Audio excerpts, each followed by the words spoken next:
website revenue for the month of March for 10 businesses. I've used the argument header equals false because there are no column names stored in this comma-separated values file. The data in this data matrix have been stored in a slightly unorthodox way. Each business is represented as a column, and each row represents a day in order of March 1st through March 31st. So, for example, on March 3rd, the 10th business made $23.98. It might be helpful for me to take a quick look at how the businesses are doing by taking a look at their total revenue. I could take the sum for each column using a for loop and store that result in a vector, but this would actually be inefficient. Instead, I should use the apply function, which will be more compact and also run faster with larger datasets. The apply function is useful for applying a function across either the rows or columns of a data matrix. That is, I might want to apply a function across each row separately or across each column separately. The first argument is the data matrix itself. The second argument is the dimension number over which to apply the function. Rows are represented by number 1 and columns by number 2. Think of this second argument as specifying the dimension that you actually want to retain. The last argument is the function to be applied. In a similar way, we can also compute the total revenue for all the companies on each day of the month by applying the sum function over each of the rows. Notice that there are some missing observations. If we would look into the data more carefully, we would find that there are 2 missing values, each in the third column. If we know that it's okay to omit these data, we can tell the sum function to ignore the missing observations using na_remove equals true. The apply function passes this argument onto the sum function. Generally, any extra arguments to apply will be passed to the function you specify in the third argument.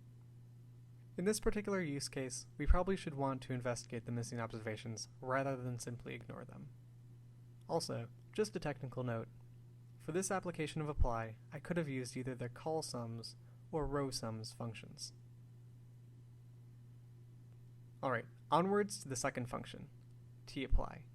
To help explain this new function, I'm going to load in a second dataset that summarizes eBay auctions for the Mario Kart video game for the Wii. This is a tab-delimited text file of the data, so I'm going to read it in using read_delim. To keep things simple, let's focus on 3 variables: wheels, conditions, and total price. The tapply function is similar to the apply function in that it helps aggregate data efficiently.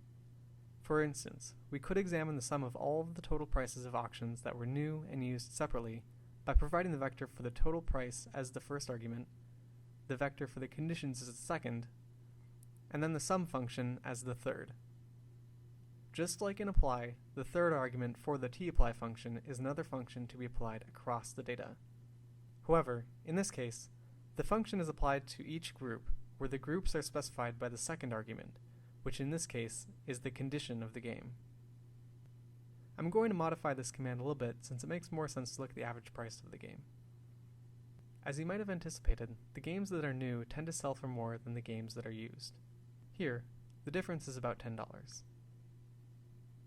There's a second important variable in this application that relates to the price: the number of steering wheels that come with the game in the auction.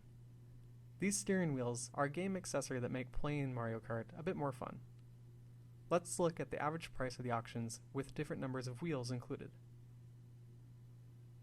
As you might expect, we again see a steady increase in price associated with having more wheels included in the auction, about $6 to $10 per wheel.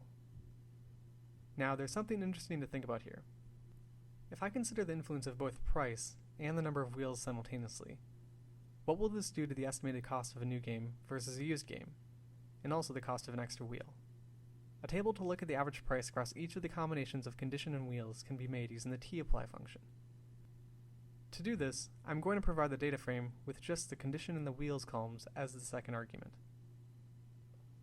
Some of these numbers will look a little bit surprising. For instance, going from no wheels to 1 wheel doesn't seem to influence the price when the game is new.